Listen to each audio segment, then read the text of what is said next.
Hello and welcome to the Gaggle Book Challenge, and if necessary, destroy media narratives. I'm George Szamuely. With me today, of course, is co-founder of the Gaggle, Peter Lavelle. So, Peter, we're now into day two of this uh, onslaught on Iran, launched by the United States and Israel, without any apparent justification, any apparent provocation.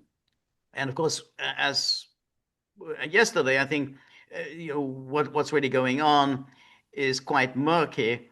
Um, there are reports from Israeli sources, but they have not yet been confirmed either by the international news agencies or by the Iranian authorities. The former Iranian president Ahmadinejad was killed yesterday in an airstrike. So uh, Well, why? it's a very, very good call. Why? But if there were the earliest reports, and we talked about this yesterday, which was reported in Axios by Barak Ravid, which said clearly that Ahmadinejad would be one of the targets. Specifically said that it's past and present leaders, and presumably even future leaders of Iran that were targeted. And so this is since So that means he we can has give no him. official position, he's very Oh, much a yesterday's man. Then you'd have to say this is an attack driven by vindictiveness. yeah, So that doesn't yeah. do any rationale whatsoever in taking him out. Well, for those of you that don't remember, he was a very unconventional character, okay? And I think it's fair to say, and I think we should be courteous of his quite obvious passing. Um, uh, he was adored by many people. He embarrassed the Iranian government repeatedly by some of his kind of odd antics and whatnot. But he was yesterday's man. George is absolutely right. No official position. And as you reference, past, present, and future leaders, probably does that mean killing children? I guess that Well, includes that. I guess it would make sense. You also kill children. Um, But George, I'm really, one of the things I get from this in this Zionist Israeli crowd is that it's different here. We live in a different part of the world. You don't understand. That's how they rationalize it all the time. And and what I find very peculiar are these Americanized Zionists that live like in California or in Miami or something like that. Um, so is so would you treat the people that you are suspicious of or don't like the same way here in America as you do in Israel? I've never been able to understand that. Okay. Obviously, if you go to someplace like Los Angeles and Miami, there's going to be a lot of Arabs from all over the world. I mean, not in West Asia, but like in Indonesians and stuff like that. I mean, how do you, is it, do you go into a certain kind of zone and then you become some kind of a nihilistic, uncaring, immoral character? But when you're, in a swimming pool in LA, and there are Arabs, basking in the sun, how do you feel about them? I know, understand. I've never understood how they deal with that. well, I think their rationale is that anything at all is justifiable in the cause of Israel. And that means any kind of atrocity, any kind of murder, assassination, terrorism, everything is justifiable when you're doing it on behalf of Israel. And so, therefore, this person in the swimming pool, I mean, if this person, you find out that this great guy that you're having a cocktail with is providing funds for whatever, the Palestinian authorities or fund for A children's Hamas charity. or whatever, exactly some kind of Islamic charity, then I think it's justifiable to have him assassinated. And this has really been the logic of the Zionist movement really from the beginning. I mean, assassinations were part and parcel of the Zionist movement. I mean, you have to think it was born in murder of British officials, and then, of course, widespread murder during the creation of the State of Israel.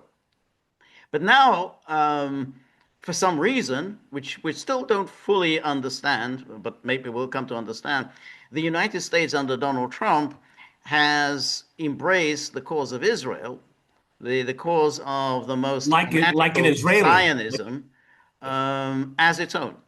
And this Yeah. is this is something new because obviously the United States has always been very pro-Israel, but it has always at least distanced itself in some ways that there was an Israeli interest and there was an American interest.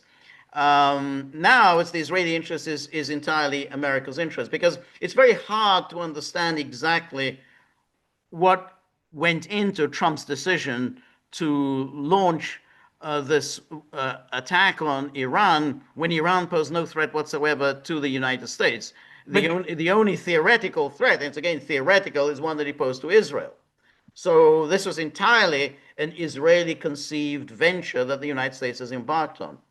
see, this is what is very peculiar, and this is what um, um, is at the center of very emotional debates, and like wag the dog. Trump works for Netanyahu. See, and we've heard this over and over again. We got to hear it for a long time. But I think that, the way we've looked at it over the years is that they just don't see a distinction. They don't see a difference. Is that American and Israeli interests are completely aligned. Now, I mean, if you kind of, press them on it, then they get upset, okay, or they start getting uncomfortable, and then they'll say you're pro Hamas. I mean, they don't want to go there. They don't really want to go there. I mean, Mike Huckabee is that way. But how? But this is where I would still draw a distinction between what Trump has done and what his predecessors have done. Because Oh, even I agree. yeah, I because just think even this is George just W. Bush, George W. yeah. Bush, famously said to Israel, enough is enough, and he started pushing them for some kind of a settlement with the Palestinians. I mean, he didn't go, but they worked, tried to get somewhere. There was the OMIT plan for the two-state solution. So he did actually push for it in some way. Trump is something unique. I mean, he just simply threw aside the two-state solution, just threw aside several decades of U.S. foreign policy. But George, what makes it, I agree with you completely, but what makes it even more perplexing, at least for me, is that at the same time, I don't think he cares about Israel. No, it is. I agree with you. I agree with you. Because, and let me be clear, he doesn't care about Canada. He doesn't care about the UK. He doesn't care about New Zealand. He Right, doesn't care about South Korea. He right. doesn't care about Mozambique. Yeah, yeah.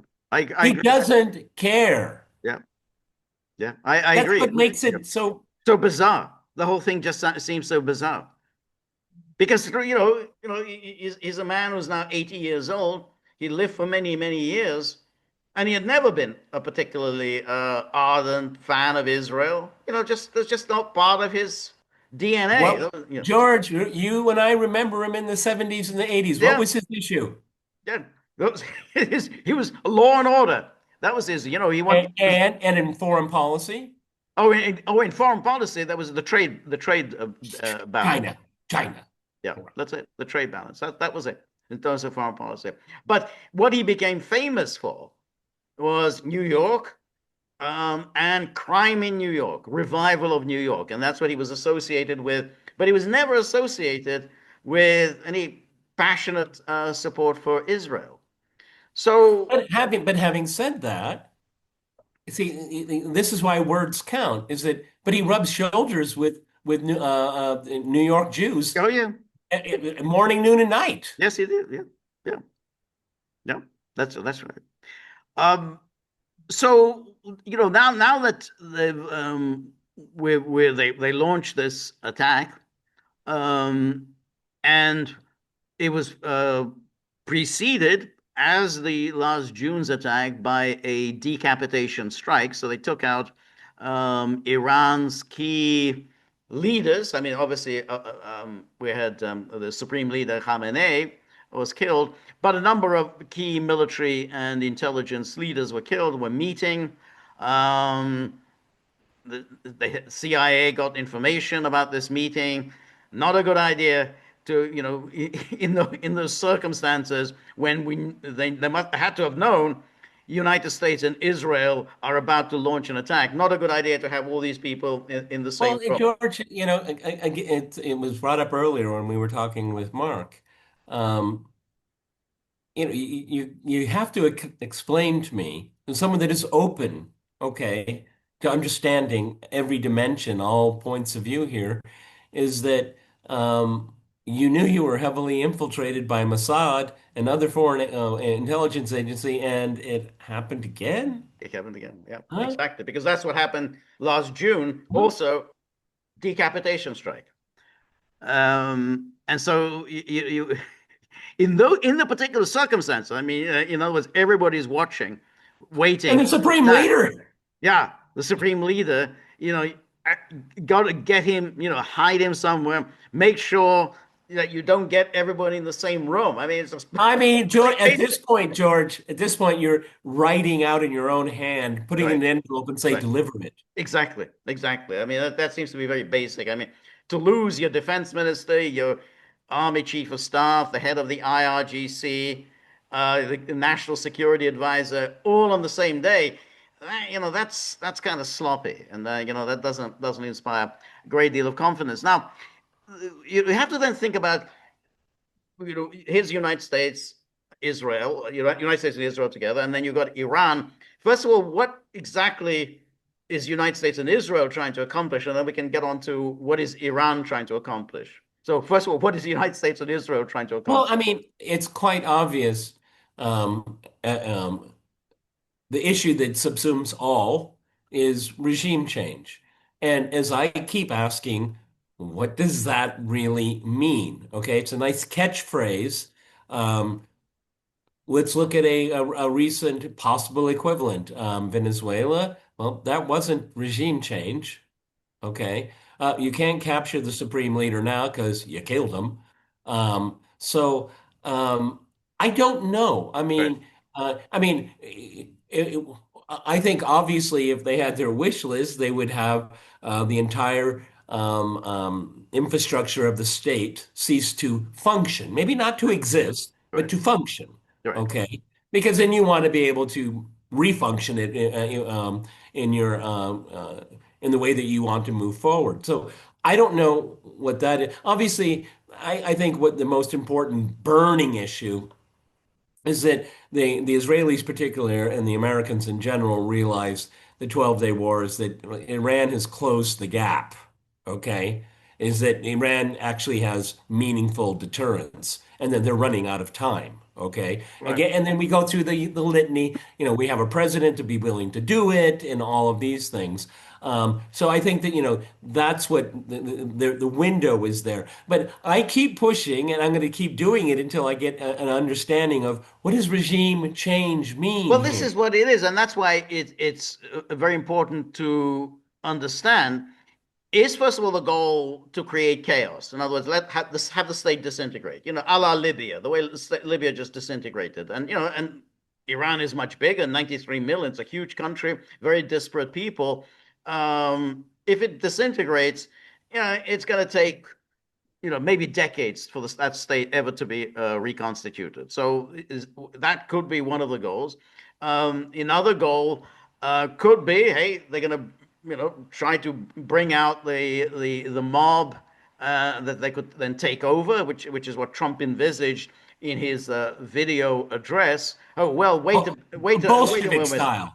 Bolshevik style. Yeah, exactly. As well, we'll bomb, kill pretty much, the entire leadership of Iran, and then come out into the streets and take over. Which is kind of what Trump envisaged there. So that's another possibility. And then the third possibility is there some kind of a leader who was being cultivated, has been cultivated for some time by the Americans, maybe by the Israelis, who then could take over the sort of the Iranian Delcy Rodriguez. And that I think is we still don't know. I mean, there's a couple of interesting stories that we can first take a look at before we get onto the issue of what Iran is trying to do. And then here, this is the truth that Trump sent out yesterday on the news that Khamenei, well, the supreme leader, was dead. He said Khamenei, one of the most evil people in history. Kind of a stupid thing to say. Uh, is dead. It's never spelled out what evil things did he do. I mean, so Well, I mean, as a matter of important fact here, he was the embodiment in many ways of the entire history of the revolution. He's yeah, there from the very, very beginning. Go right. ahead. Yeah, he did.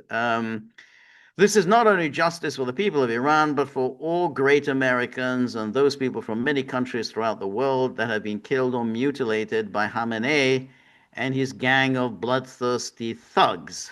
Oh God. It's kind of juvenile, with the language, Yeah. bloodthirsty thugs.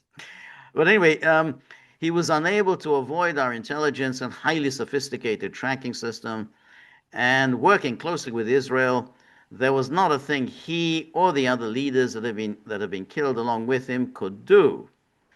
This is the single greatest chance for the Iranian people to take back their country. We are hearing that many of the IRGC military and the other security and police forces no longer want to fight and are looking for immunity from us. Or is this just in your imagination? But keep going. Yeah. As I said last night, now they can have immunity. Later, they only get death. That's right. So immunity. Hopefully, the IRGC and police will peacefully merge with the Iranian patriots and work together as a unit to bring back the country to greatness it deserves.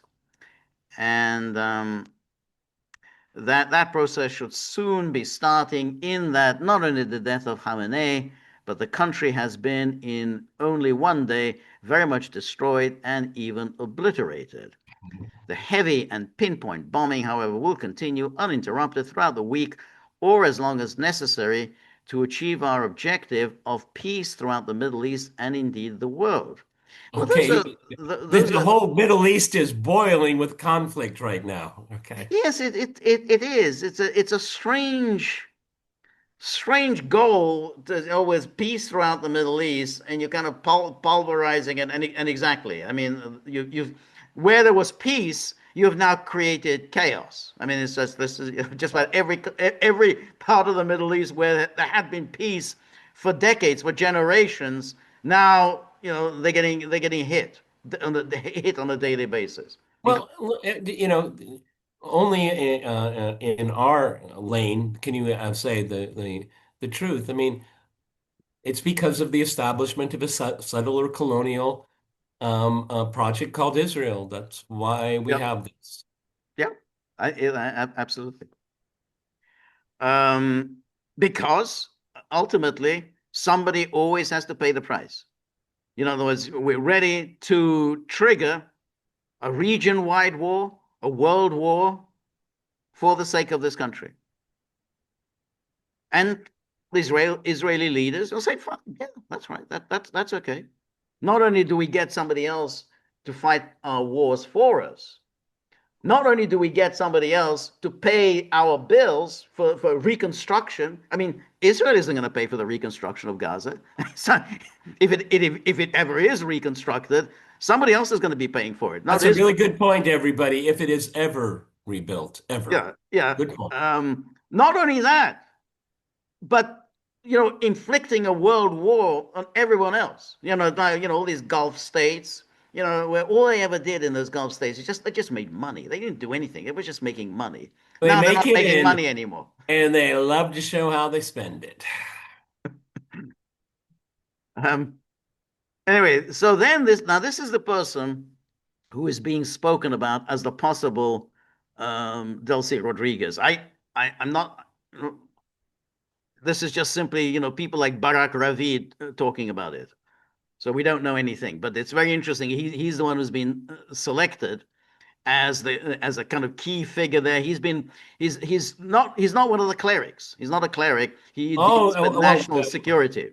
Western security agencies know him very, very well. Exactly. He's been an integral part of the Iranian government for the last 20 years, That's right. That's right. 25 years. That's right. Exactly. And he's clearly been running things in Iran since last June.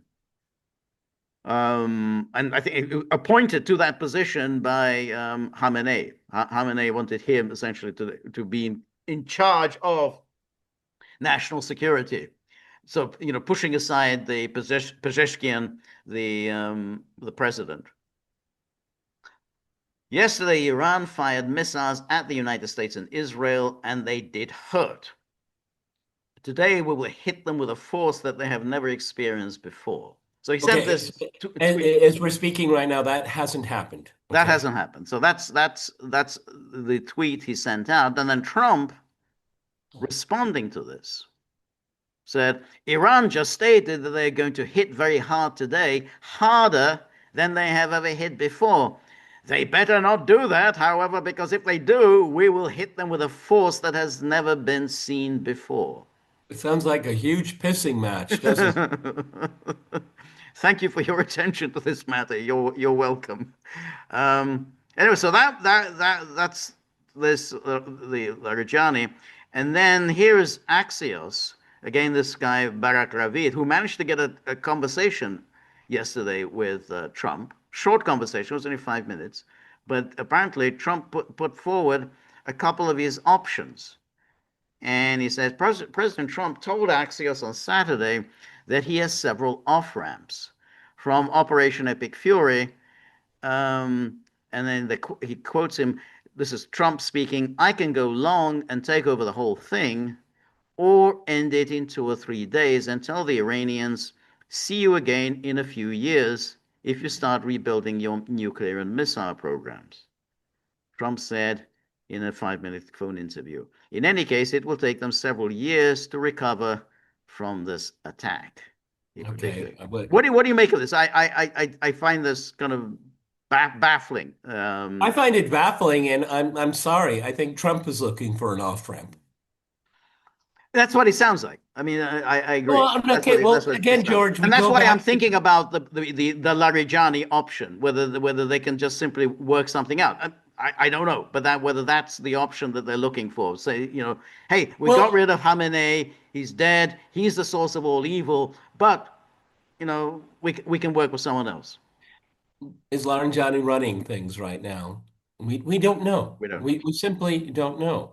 I mean, has he been pushed aside? Is this a totally militarized operation right now? I don't have any answers. It's very Okay, hard to know. but or is are they through media reports about him and others talking?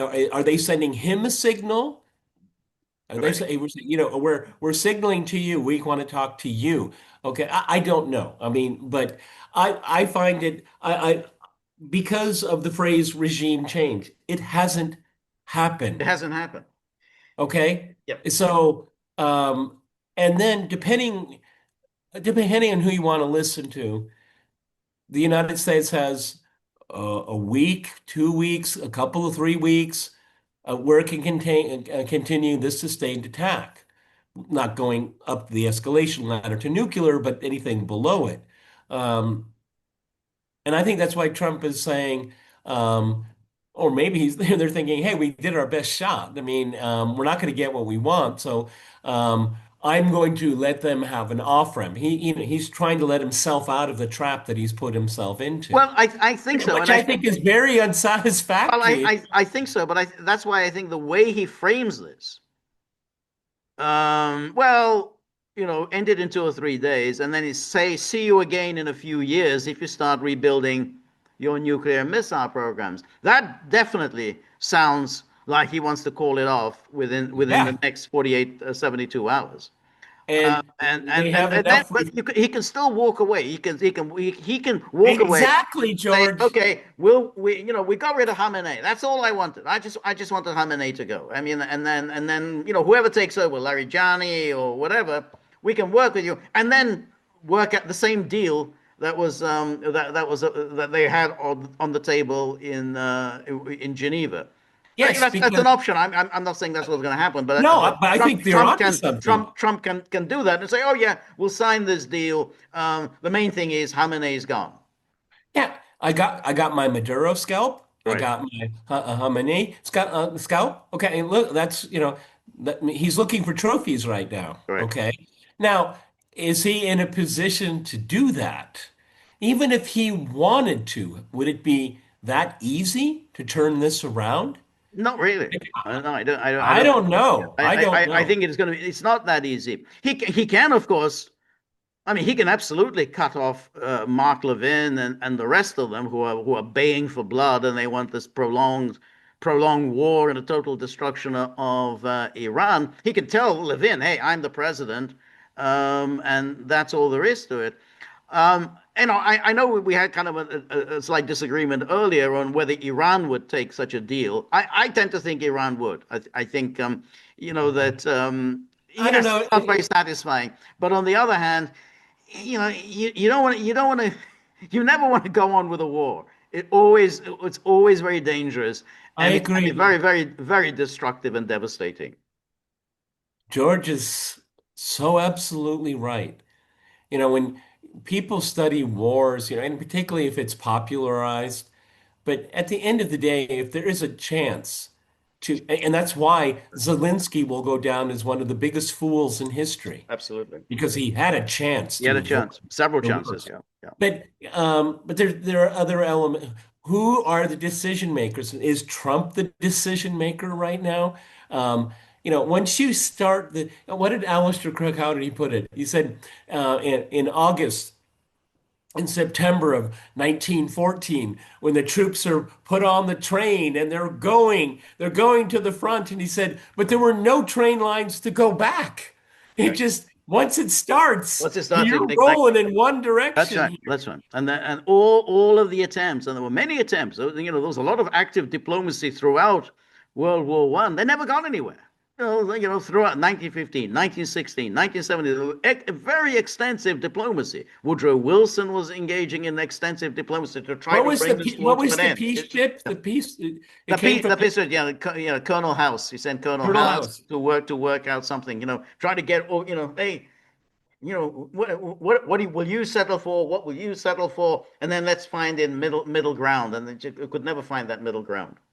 The thing that I keep thinking about is because I think even in this podcast, we've kind of distilled here. Trump is looking for the win. He's looking for the scalp.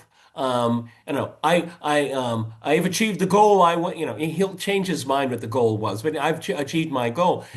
But there's going to be so many people that have been salivating for this for decades. No, Yeah. Mr. President, we're started something. We got to finish it. Right. Okay. Right. Okay, because if you even in your message here, what it was here, see you again in a few years. Right. Well, I'm sorry, everybody, but the cardinal Yeah. strategic mistake that Iran has made is not to build a bomb. In a Yeah. few years, Right. I tend to think, and this is something that I have no direct knowledge of, but the fatwa against creating a bomb. I personally think that they have the propulsion, they have the delivery, they have a warhead design, they have the enrichment. What you need to do is put it all together. And I don't think that'll take years. Not, Well, I don't. I the don't. program has been devastated. I mean, we have to assume that the blows from last June were quite substantial. I think Yeah, it's going to take some time to. they have the enriched uranium. They still Well, have do they have it? That's a question. Do good they have question. access to Good it? question. Good question. Good question. Um, all right. So now the problem is, he says here, see you again in a few years. Now, Mark Levin reading this, Netanyahu reading this as in a few years, you won't be president in a few years. I mean, you're already in less than 3 years, you're not going to be president anymore. So whoever's going to be there, he's going to have a look at everything with a very different perspective. No, He's George. not going to sign on to this. No, George, we're on, I don't know what the curve is, but what we've seen from the 12-day war to now is that Iran is, it's increasing its ability to defend itself with its ballistic missiles and the whole array they have here. A few years, that is that is forever for the Israelis. That's the forever for the Zionist crowd in Washington. Right, No, they Donald Trump. I mean, again, it's your platform. You can say whatever you want, but you cross the line, right, and I do not think right. that he's in the position to reverse it. Okay. No, I tend to agree. I think that it's going to be quite difficult. Anyway, here it says the comments offer the first real window into Trump's thinking about how this ends and suggest he's still open to a diplomatic solution. And then a short operation followed by new ultimatums will be a dramatically different outcome than the regime change that some US and Israeli officials have described as the goal. That means it's a defeat. I think so. At this stage, given what he said, once he recorded that video and made it clear that he's seeking regime change, then the outcome will be measured by whether, hey, did you achieve this? So, question of did you succeed or you didn't succeed will be measured by what you said in that video. If he just And, simply said, "Oh, it's all about this nuclear," they mustn't have a nuclear weapon, then okay, you could just settle for anything. But once you said regime change, then nothing short of that is going to accomplish your goals. well, this is like throwing a pebble in a pond No, because now you have all of these rings here. What if you're in Qatar, Abu Dhabi, and your land, maybe not like your residential areas or anything like that, but I mean where you have your American friends' bases, they're being bombed, right. okay? And so what are they supposed to think? Oh, the American just say, okay, never mind. Really? Are you going to trust the Americans in a few years to go through this whole thing again? No, it's not. The implications of this are hard to fathom because we're really focused on the here and now. But I mean, the implications of how the region's going to react to this is that, are you serious? I mean, you do something and you're not going to finish it because Well, but this is all right. all these All Gulf, right, monarchies, right. But this is where, they yeah, said okay, go. all right. But They, this is oh, where no, it gets. hang on. Publicly saying, you have to be careful and all that. From what I'm understanding is that if you do this, you have to finish it. Right, but that's where you have to then think about what is Iran trying to accomplish. That it Because, has deterrence. well, it, I mean, they obviously have a limited number of missiles. Is it that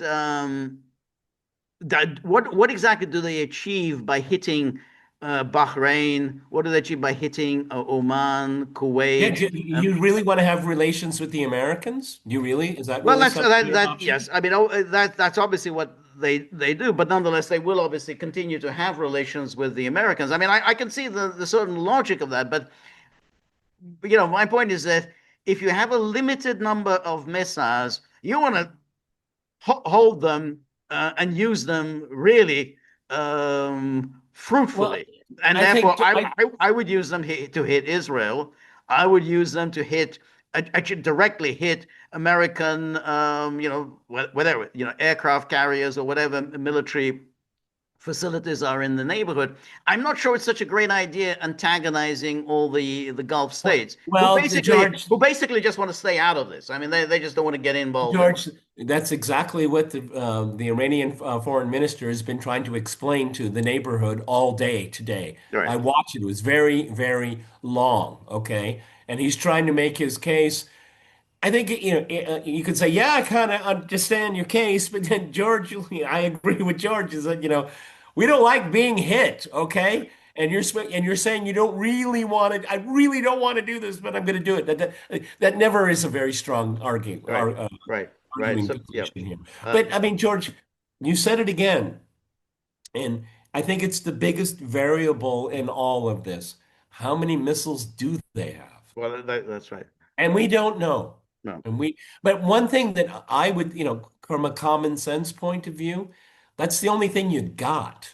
So I would imagine you put a lot of effort into it. Right. You And certainly think you've got, but then I would absolutely be very sparing in how I use them. I mean, I want to, absolutely hit the crucial targets. Don't squander them by hitting Oman. I mean, I just don't, particularly as Oman.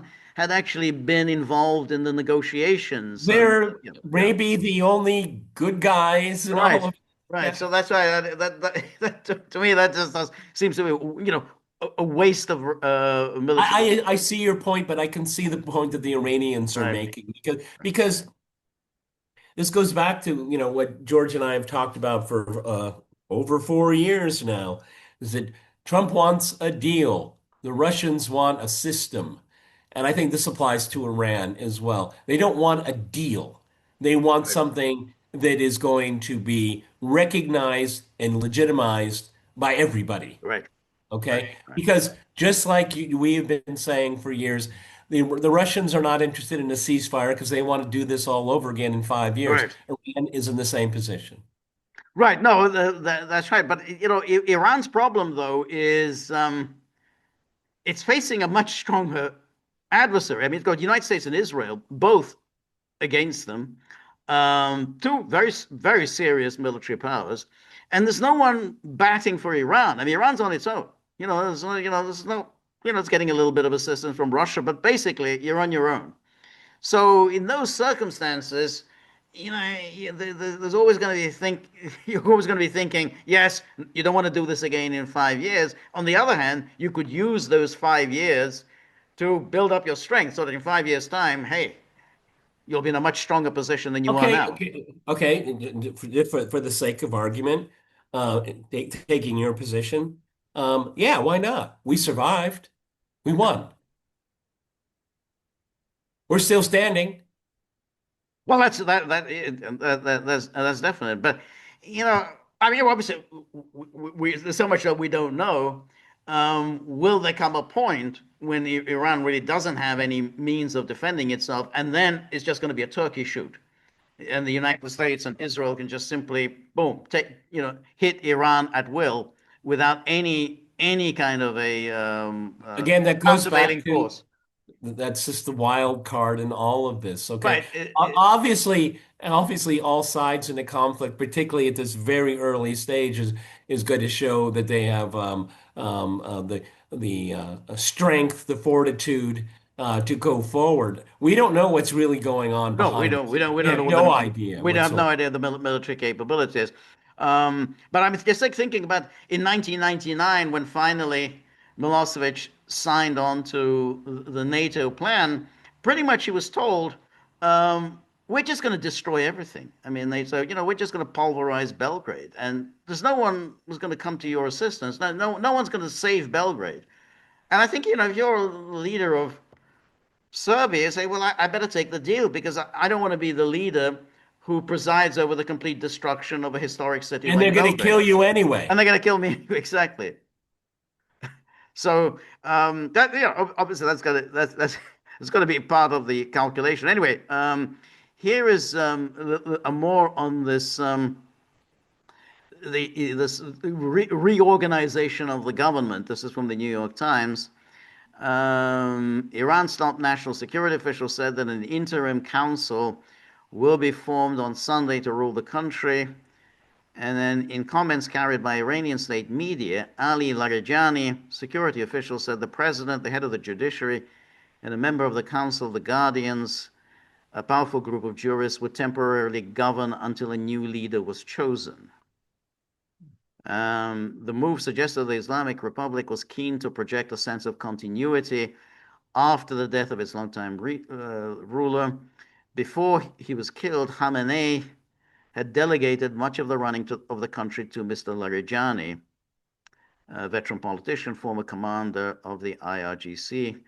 The rise of Mr. Larijani had sidelined Iran's president, Masoud Pezeshkian.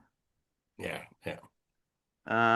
During the 12-day war with it. Nice guy, but not nobody home. That's No, always. no, I think so, yeah. During the 12-day war with Israel last year, Mr. Khamenei named three candidates who would succeed him, but they were never publicly identified. Though Mr. Larijani appears to be largely running the country, he is not regarded as a candidate because he's not a senior Shiite cleric, a fundamental qualification for any successor. Mr. Larijani was, however, ensconced in Mr. Khamenei's trusted circle. He was in charge of using lethal force to crush the recent protests demanding the end of Islamic rule, liaising with Iran's powerful allies like Russia. He also oversaw nuclear negotiations with Washington and was tasked with devising plans on what to do if war with the United States were to Well, no break. wonder you'd want to get this guy in your pocket, huh? Right, yeah, exactly. And then in the weeks before the assault, the Iranian leadership had been preparing for its political survival, as well as military and security mobilizations, and then so on. And then the leaders also considered who could be the Delsi of Iran, a reference to Delcy Rodriguez and so on. Mr. Larijani sits at the top of the list. Three officials familiar with the planning said in the weeks before the attack. Now, So is this wishful thinking, or is it there could well something be, to, but I think it's interesting when you see the same story in a number of different media outlets. Who's putting the story out? yeah, or maybe they're Larijani is the repeat, Delcy Rodriguez of Iran. or maybe they're signaling to him, like I said earlier. Yeah, no, that could well be. This could well be, fed to the New York Times, fed to Axios. Hey, we can work with you. So, Yeah, take over. the thing is that, I think for most Westerners, secular people, you have to, the supreme leader, that's their pope.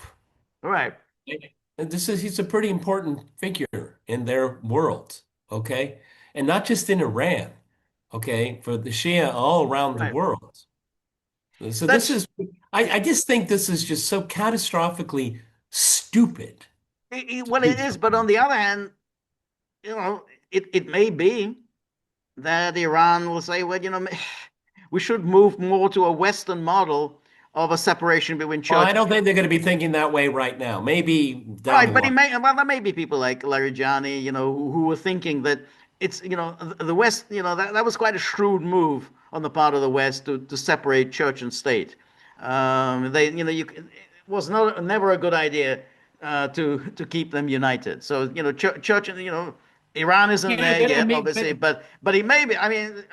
This hasn't really worked. I mean, you'd have to say this clerical form of government hasn't been a success. So there may be, you could still have, an Islamic republic, but there should be more of a separation between the well, religious and the secular authorities. but the Pope is a very powerful figure in many ways. In other ways, he's completely powerless. Right.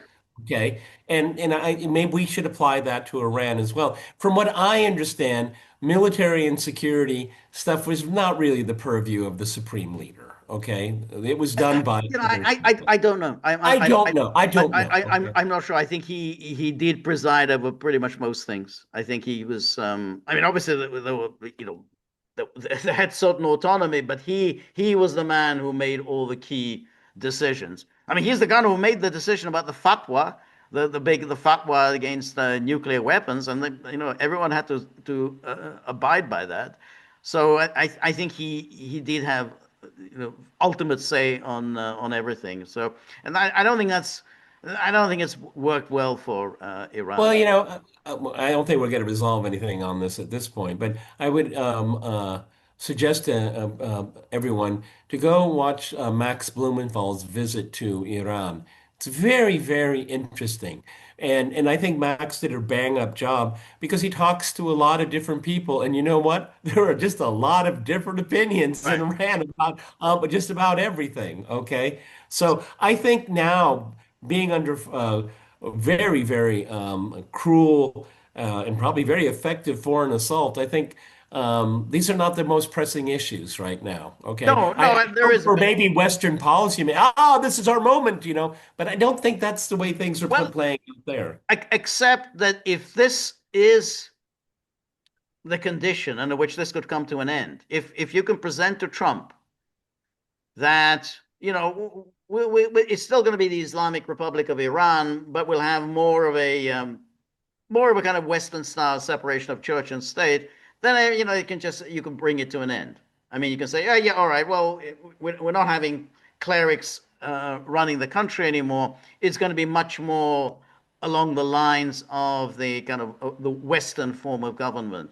Um, that could do it. That could just end it. Whether that happens in reality is a different issue. We can say, okay, well, that's it. We're not. Well, It's not going to be run by an ayatollah yeah, anymore. but I don't think that's really the point here. The point is here is what kind of foreign policy Well, it's a posture. regime change. If you're going to regime change, Let me make my point.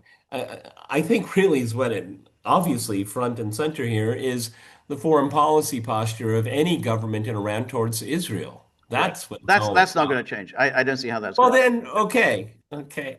No, I don't think that will change. The question though is, if at least in Or are you trying to construct a an off ramp that Trump could say, roll out and say, "Look, we got rid of yeah, the supreme leader, and because of me, and only because of me, and I was the only president that could do it. They've agreed to change their form of government." that's That's I the think so. That's something like that. Exactly. So they'll say, well, we got Larry Jani. He seems a very cool, reasonable guy. He's going to be basically he's going to be in charge of things. We're not going to have ayatollahs running the place. We're going to have him. Whether that's the case in reality or not, Trump would then say, okay, well, that's it. It's not going to be this mad mullah state that he was before. Um, and that's it. That would be enough for Trump to say, okay, well, I'm done. I can yeah, work but we out a still deal with that. we're, But but we but still. you're right. I don't the Israel thing. I don't think that isn't going to change. Well, then that's the only thing that really matters. The rest Well, of it, to Israel, right. that's what Well, matters. the rest of it's just window dressing. I'm sorry. Okay, but for the United States, if how does the United States get If off they, this? if Yes, they want to get out of the trap that they've set right, themselves in, maybe you're right. Maybe that right, that you can convince the Trump cult that that this is what victory means. Maybe you can do that. I don't know. Okay, right. it's And Netanyahu is not Iran going to is like the it, but for Trump could say, yeah, look, I did it. This is regime change. I said regime change. What's this regime change? This isn't. It's not being run by ayatollahs anymore.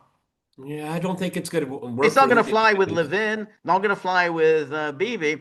But if we're talking about how does this end, I mean, and that's really the when you start a war, that's How the key that's question. the How whole. does this end? See, this is what every rational person is asking right now. How does this end? And I don't have a clue because we just simply don't know for the third time what to what degree has Iran been able to maintain an element of deterrence.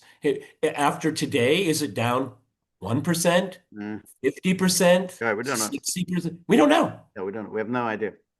No, anyway, here was a article. It was kind of an interesting article in the New York Times, which was trying to understand the issue. Why did Trump launch this war? And I think this is David Sanger, said basically that America and Israel had convinced themselves that Iran was very weak.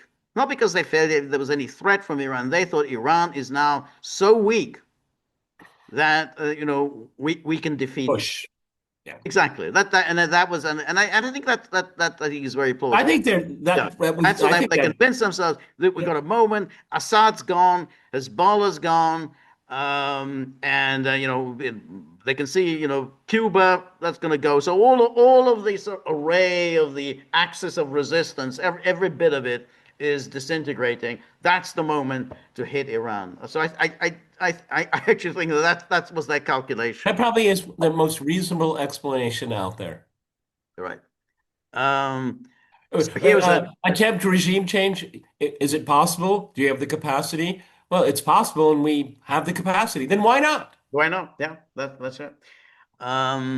So here says there was no immediate threat from Iran, but the president saw a chance to push a weakened government over the edge, and he's betting he can spark a popular uprising. I don't, I just can't see. Whether this happens, that's a different issue. But I do think that's probably the calculation. Well, I think there's a popular uprising going on right now, but it's not the one they want. It's very I don't know, George. Okay. I uh, mean, all day I was sitting on Twitter looking at all the footage and all.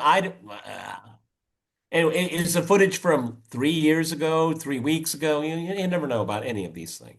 No, who knows? Um, anyway, it says, and there were no indications of a coming Iranian attack on the United States, no, its allies, or its bases in the region. Instead, Mr. Trump struck the Islamic Republic largely because he apparently sensed a remarkable moment of weakness for the government and an opportunity for the United States to topple Ayatollah Ali Khamenei and the Islamic Revolutionary Guard Corps after 47 years of episodic confrontations, which he described at length in that video. But unlike past presidents putting American forces at risks, and in an age of terrorism and cyber attacks, perhaps civilian as well, Mr. Trump did not spend months building a case for war. Yep. He never presented evidence of an imminent threat or answered the question of why a nuclear program he claimed he had obliterated 8 months ago was now on the brink of revival. No, never attempted that. So, in choosing this moment and this vector of attack, a man who came to office promising an end to reckless military interventions and wars intended to prompt regime change is taking a huge risk. Huge risk. Huge risk. There are few, if any, examples in history of toppling the government of a large nation, in this case about 90 million people, with air power alone. Mr. Trump, however, was already celebrating success, announcing on social media that Ayatollah Khamenei was dead. I think so. And then, so Mr. Trump's strategic bet rides almost entirely on the ability of the Iranian people, largely unarmed and unorganized, to seize the moment and overthrow a government that millions of them find both brutal and odious. The protests that filled the streets of Iranian cities and led to a crackdown that killed thousands gave him his chance. But that's kind of gone.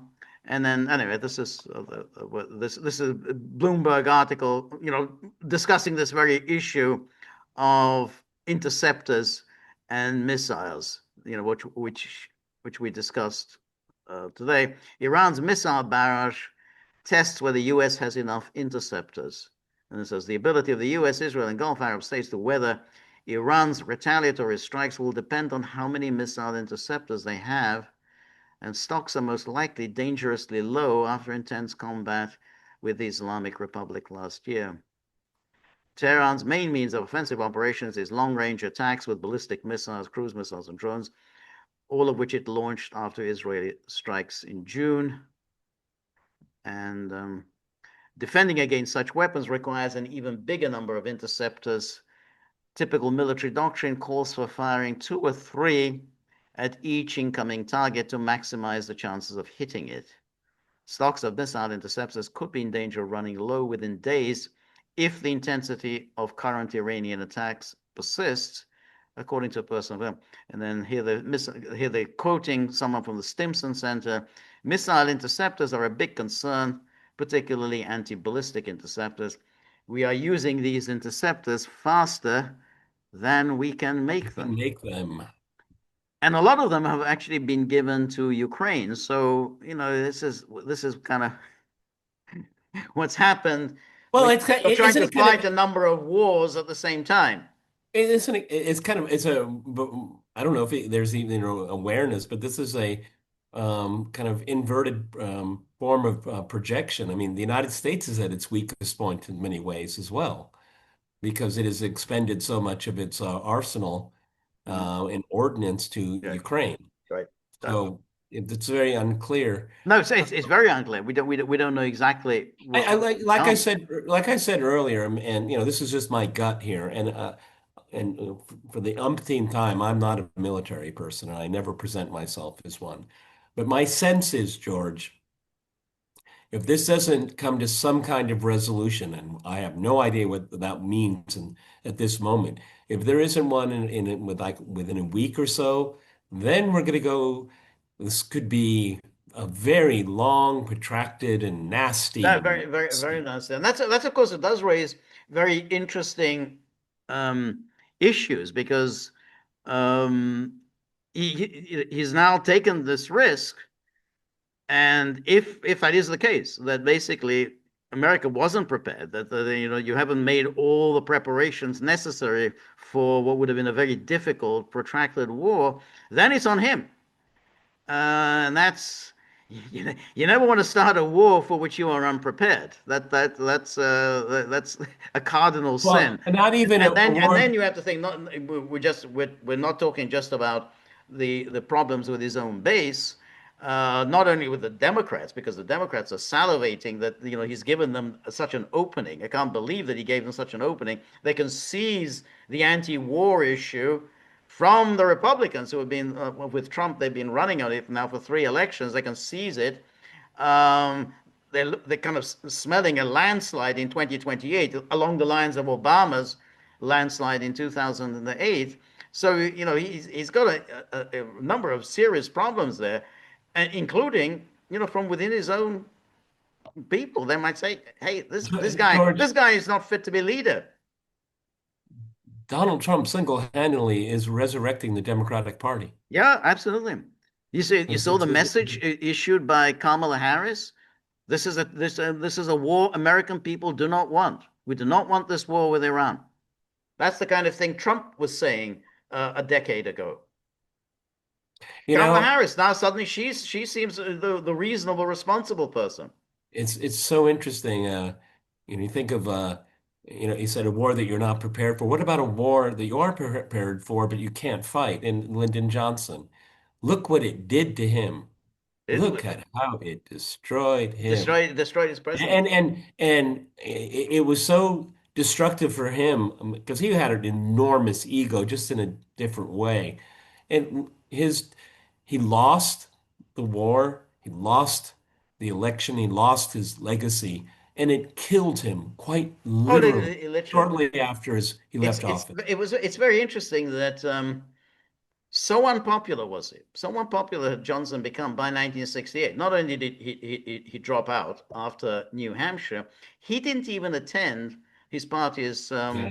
convention. That's unheard of. An incumbent president doesn't attend his own party's convention. That's how unpopular he had become by then. But then we still go back to this question of why Trump did this. I guess, ultimately, yes, he has this huge ego and thinks that he can resolve all problems at the same time and with success. He can succeed at everything. And I think he thinks, well, I guess I succeeded here, I succeeded there. I'm going to succeed here as well. Um, that's that's not really strategic thinking. It's That's a not, gambler. That's a gambler's way of thinking. that's a, That's not yeah, that's a gunslinger. right. Okay. No, I mean, the you know, it's still kind of a miracle he became president in the Yep. first place. I still don't think he believed he was going to win in No, not in 2000. 2016. Kind of a miracle also that he won in 2024. I mean, Oh yeah, I mean the Democrats. I mean these are people that I can't even communicate with on a human level anymore. Okay, and he is single-handedly bringing them back to life, and they're coming back to life without a platform. you're right. Okay, Well, that's right. That's right. That's right. and they're coming back unrepentant. That's right. Absolutely. But he's given them this opening. Everyone loves the anti-war. You've given us the anti-war platform, which is what they did. In 2006, that's when the Democrats swept the House. Boom, there was Nancy Pelosi. That was her first go round as Speaker in 2006. And then 2 years later, then Obama, whom nobody had ever heard of, a complete neophyte, sweeps to a landslide victory on on nothing, a campaign about nothing. But people were just so sick Oh, of I'm sorry. I'll, George I'll, W. I'll say Bush. it. He won because he was black. He was I'm black. sorry, but it's true, He was everybody. black and made these empty speeches about, we are the people we've Great been waiting for. campaigner. Yeah, Great yeah, yeah. campaigner. No doubt Right, about it. right, No doubt. right. Yeah, yeah, yeah. But I mean, those speeches, um, hope and change, and we are the people we've been waiting for. Yes, we can. It was nothing. It was a completely zero campaign. But It So was a sick everyone campaign. was of George W. If you Bush. didn't vote, they wanted you to feel guilty that Yeah, you wouldn't vote for that's him. right. That's It right. was very clever. That's right. I mean, it's all been exposed. They explained their entire campaigning Right. to get white America to vote for this young black man that no one ever heard of. Yeah, no, that's right. Um, and so, something like this is happening again. I mean, obviously, the next few days will, things will become a little clearer. I still have to think Trump is going to want to wrap this up. By the middle of the week, he's going to want to have to wrap this up. I don't think he wants to go into the weekend with this still continuing, How do you because pull that then rabbit? he's got a How whole do you pull series of that ra problems on his hands. how do you pull that rabbit out of your hat? Well, I think along the lines that we've just been discussing. I think maybe work something out with Larijani. Something along those That's lines. if he wants to play ball. I just, he's one of those Iranian names that I can say flawlessly. That's why one of the reasons maybe I remember him, but Right. he doesn't strike me as that guy. This doesn't. I don't know. Okay. These Iranians are quite shrewd. They're quite pragmatic. I don't think they George, go in for any empty posturing. George is so right. The Iranians are almost unreasonably Yeah, pragmatic. yeah, I mean, the caricature of Iranians is it's so out of whack in the West. Um, Iranians are very calm, very calculating. I mean, I remember my boss, at work, we were negotiating some kind of information media exchange, and my boss told me how it was behind the closed doors with them. Let's say it's a 20-point program. And so they go through, over for a few days, they go through each point, and then they're on the 20th point. They go, well, I think we should need to go back to the third point. right, right. And what? Yeah, We were already there. I think we need to go back there. And by the end of the day, nothing has been resolved right. because they want to get a better deal. They want to squeeze everything out. And they prey upon your exasperation, your exhaustion. All right, well, they're very hard. Okay, Right. they're not this crazy, emotional, angry, quote unquote, Arabs that we're all told about. It's very different than that. I One thing I'm going to agree with you on here, George. Trump doesn't want this to go on for much longer. He just No, doesn't. no, I don't think But so. I don't know if he has a way out. I really don't. Well, I think for him to kind And of it goes back to the question, George, me, and again, I don't want to go down this path like so many other people do because I don't find it helpful at all. The forces that encouraged him, how much do they have their claws in him to say, oh, we're not going to change course yet. Not yet, not yet. See, we don't know that dynamic that's no, we going on. we we don't. However, I mean, he is still president, and it's still, he's the commander in chief. He can make the decision to wrap it up and claim victory. Whatever Mark Levin can rant and rave. Munich, Munich, Munich. You're appeasing, this Nazi Hitlerite Yeah, but regime. but But George, you see the so what? problem He here. can just, Oh, say, I don't who care. cares about this lunatic? Okay, but see, this is what I think is really complicated. If there's an invented off ramp, we have the scalp mission accomplished. Okay, well, let's play with that one. Okay. Okay, but there's going to be a lot of people saying, "Then why'd you all this for that?" I Well, mean, that's yeah, yeah, yeah. there's no No, real regime change here. They're that's still hostile to Israel. I mean, well, what did you? I mean, it goes back to Venezuela. I mean, what did you exactly achieve? well, he didn't achieve anything. But his champions, all of these, all the Steve Bannons will say, yeah, well, we got rid of Maduro. Maduro's gone. We got rid of Khamenei. What a brilliant man. And we didn't lose any American lives. I mean, so far we haven't. No I American think lives there have been. have been losses. We just haven't heard about it Haven't yet. well, I don't know. We know there've been loss of Israeli lives. Today some Israelis were killed, but so far, at least, I haven't. That hasn't been confirmed that any American lives have been Well, the lost. Iranians are making claims, You're but right, right. Iranians, but hasn't been confirmed. But okay, he can say, we removed Khamenei, minimal casualties. Look at how many casualties George W. Bush incurred getting rid of Saddam Hussein. We got rid of, Khamenei. He can say, Bush, we lost, what is it, 5,000 Americans died in Iraq. No one died getting rid of Khamenei. It's not a very convincing argument. I'm not saying, you and I are going to be convinced by it's it, as but will as it something? Will convincing it as will it fly? it's as convincing as going in. Yes, that's right. So he can do all of that, um, and but it doesn't do him any political good. That's the thing. That it's like when you go into these wars, they can harm you politically, but they don't give you any benefits. So it's like okay, if you've got a war that you're unable to resolve and it's going on and on and on, then it does harm you politically. But if you prevail, I got it, we did what we did, it's not going to do any good because people don't care. Because there's a historical example. George Bush H.W. Sr. Bush. Yeah. Bush, He George. had 92 is the Yeah, number yeah, he that's right. had, Yeah, yeah.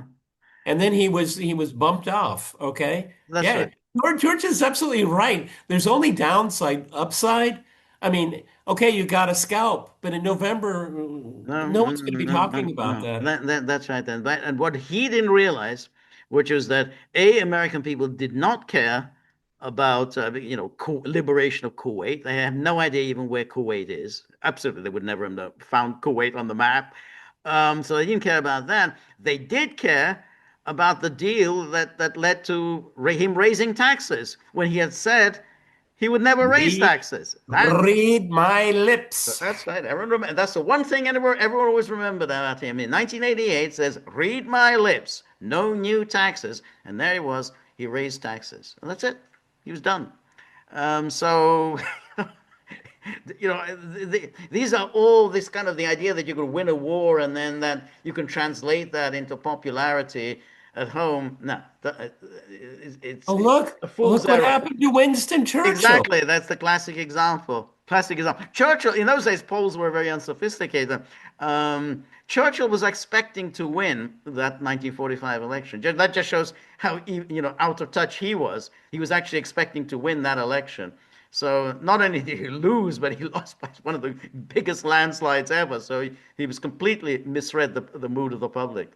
Yeah, they went from Winston Churchill to Clement Attlee. That's right. That's right. As I think it was Churchill said to the Roosevelt people didn't even know who this guy was. That's right. Who?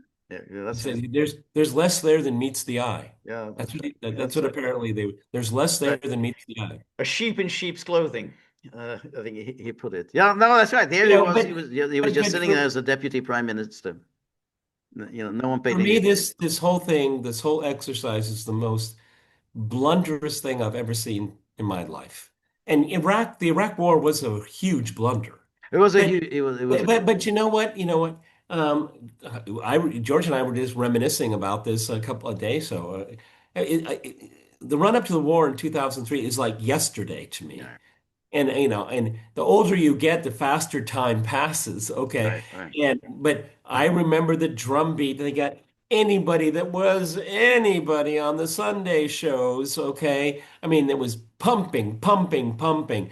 United Nations Security Council meetings, okay, all, Western allies, all the coalition of willing and all. I mean, they pulled out the stops, okay. They weren't even bothered to do it Well, this time. but this is really quite interesting as to why they don't even bother to go through the motion. And so back then, yeah, they went through the whole motion. They got a congressional, this was congressional authorization. Bush got congressional authorization for the invasion, and they tried to get UN Security Council authorization.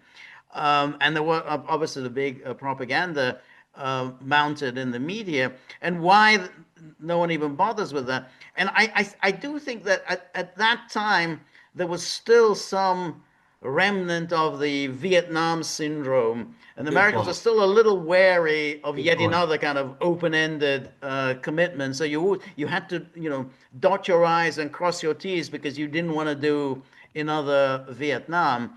But And they now I did. think that all of those restraints are kind of gone. No one even remembers Vietnam anymore. So that I think And in the meantime, everyone, the economy isn't doing well, okay? At least for the vast majority of people. Um, you know, there's no upside in winning a war, but there's only downside if you can't deal with affordability, yeah, okay? And so this is it's mounting these problems for him, right. which I don't know, who thought that it was a great idea to do this, and then the midterms are in the bag. Even if you win, whatever that means, No, you're not no, going no, to no, win no, anything. No one's going to go to say, "I'm going because we got the scalp." No, no, no, no one goes to the polls to vote no, that no, way. no. You don't. And so it's a very interesting because if indeed he loses the House and he loses the Senate, we know a Democrat controlled House will impeach him. I mean that's already a given. I think But the articles of impeachment are they've probably already already been drafted. written. They're done. They're ready to go on day one. But you see, if the Democrats ever have hold control the Senate, he's going to have a fight on his hands to avoid conviction because they're going to be Republicans who are just sick of him. They'll think, yeah, sure, vote to convict. Or, why not? He's also not going to be able to mobilize the base to come out, to fight for him. So because I think How we've been made to look how a fool of. how will they fight for him? Why? Well, why would they? They did fight for him back in No, when. what I mean, even if they even wanted to, how would Well, they? they could pressure the senators and so on. You got to and Uh, so on. But the problem is that he's kind of made his supporters look stupid.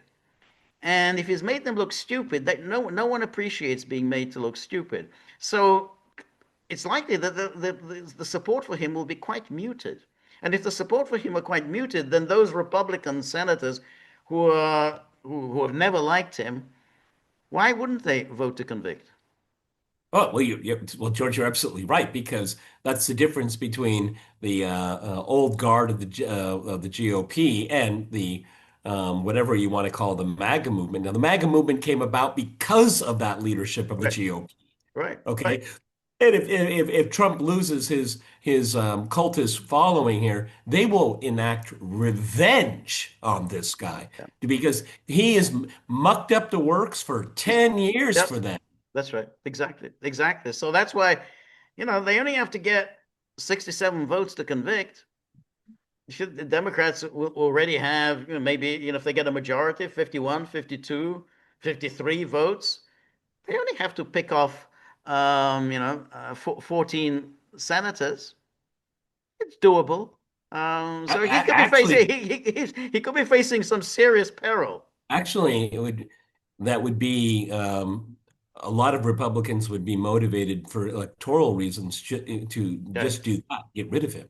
right, right. That might be that might help you in your next campaign. Is I got rid of him. I was part of that. Now Right.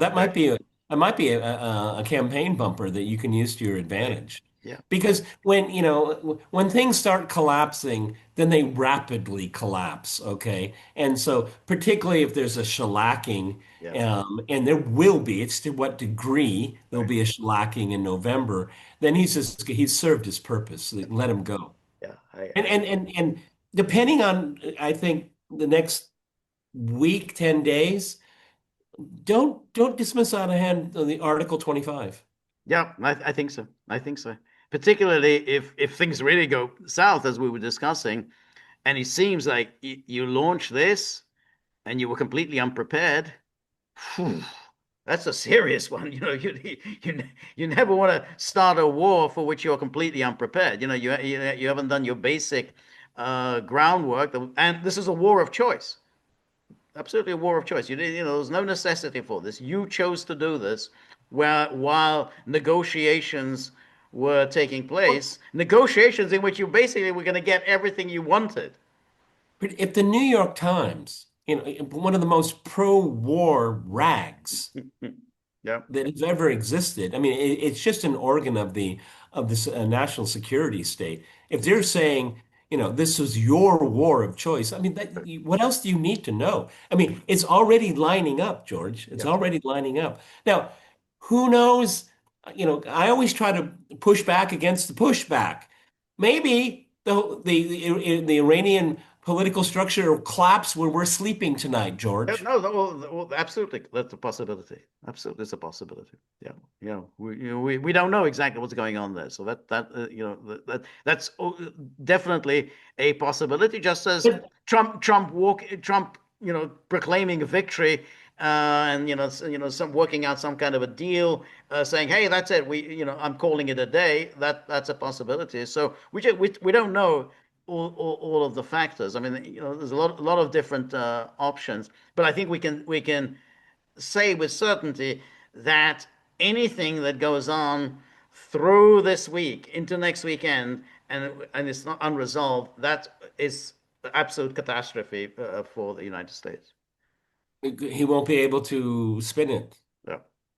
And just to reiterate here, um, if we're at this point so early, and there are so many of these unknowns, why did you do it in the Yeah. first place? Yeah. Yeah. Yeah. Yeah. That's absolutely going to be the questions asked. Yeah. That's right. Yeah. Well, I think looking for a surrogate, I think that's real stretch. I mean, it would have more currency with me that if this were to go on for like a month and then the real exhaustion starts, being experienced where, look, we're out of juice. Okay. They want to talk to you. Okay. yeah, You no, do. yeah. No, I could see that. I could see I don't, that I don't think, moving on. I don't think he's going to go on for a month. I really think that, that he What I'm wants what to I'm really saying keep is going. if it were to go on for a Right. month, then we might Yeah. see. But I think that they're going to see if they can, if they can wrap it up. And I tend to think, whoever it is, whether it's Larijani or anyone else, I think, any responsible Iranian leadership will be open to let's bring this thing to an end and let's sign a deal. If there's a deal, actually sign it, Okay, not just negotiations, but signing a deal. but but Why but why wouldn't an Iranian but, leadership? but not under the same conditions that they were being demanded. Surrender your missiles. No, Or no, that's out of the question. No, that's out of the question. But it's something on the nuclear. I know. Oh my God, I know what you're talking about, George. Real negotiations. Right. More than that. I think, in other words, if Trump were to offer Larijani or whatever, saying we are ready to sign an agreement, not more talks in Oman or wherever, we're actually ready to sign an agreement on the nuclear issue, I think they would take the deal. I don't Oh, think. I do too. Yeah, because I think, as you I do pointed out, too. I as you mean, point, considering what I don't know if he's the foreign minister or he's certainly a foreign ministry representative from Oman. What he told CBS News, they take that in a heartbeat. yeah, that's right. And I think even now, I think they would take it because that's it. Hey, it's over. But there would be no more negotiations. I mean, they would have to say, hey, we got to sign an agreement. We're not going to do another one of these dances in Geneva or in Oman, and then you attack us again. So we actually. The documents have been drawn up. We're going to sign it, and then that's it. And just on Okay, the nuclear issue, we're not even going to discuss the missile but issue. one thing that we haven't done enough, George, and it's anomalous considering the conversation. What about Israel? Well, Israel would be very unhappy. And that's, of course, that's the question. Trump, if he is going to wrap it up quite soon, Trump would have to then cut Bibi off, cut off all of the Zionists, and expect to be accused of appeasing the Nazis. Yeah, yeah. That's it. You are an appeaser. You are Neville Well, Chamberlain. we always suspected he was a crypto Nazi. Exactly. Yes. That's without question. That's going to be on. Or and I do this with enormous hesitation. All right, everybody, enormous hesitation. the Epstein files. Okay. It's a political football. Okay. Right, And I pat George virtually on the back here because we haven't got, because even on my program, people constantly are mentioning, and I don't, right, right. okay. But that will be in the mix. Yeah, Believe me, it will be. yeah, Okay. I think what George and I have done is done our best to be very honest with everyone. Okay. I look at other people and say, oh, okay, well, you've been wrong most of the time in the yeah. past, so maybe you'll continue that trend. Right, right. Okay. That's right. But Um, we're but trying we're trying to figure out with so much is unknown, and we're trying to figure out different scenarios. And I think we at least we're in agreement that um, it's not in the U.S. interest and in Trump's interest for this to go on for more than a few days. And I think that he's going to try and push for some kind of a resolution. no, With and I mean, if already at this point, on everyone, the way, there's cleanup on Iran Isle. right, Okay. I mean, it's only going to get exponentially worse right, as time goes, as not days, hours go by. yeah, Okay. So, off ramps for whom? That's what it's going to be all about here. right. Okay. But the very fact, it's so interesting. The very fact that on the first day and a half, they're talking about off ramps, there's something going on. Right. There's something going on. I agree. I agree. All right, everyone. Uh, uh, God willing, our live stream will be tomorrow at 10 o'clock. I think I have the technical situation organized. Don't be surprised if we'll be talking about this tomorrow. I think we will be. And in the meantime, the dogs are making appearance. It says, yeah, well, we're being forced to talk about Epstein. We're being forced to talk about Iran all the time, and we're not getting anything into the tip jar. This is what we live for. We're not interested in any of these issues. We're interested in tips filling up jars. We have to agree with the dogs. It's like that's the way of the world. Jars have to be filled with tips. So if you have anything that you're not using, any wads of money, $100 bills, gold coins, put it all in the tip jar. That's all. It's all going to be very carefully monitored. The dogs are very very meticulous in how they monitor the tip jar. So we're very grateful for all of your help, friendship, and support. The more you're able to donate, the more of these videos we can make, the more we can improve the technology, and above all, we'll be able to maintain some cordial relations with the dogs for a while. So remember, if you like the gaggle, please like, share, and subscribe. See you soon. Bye bye.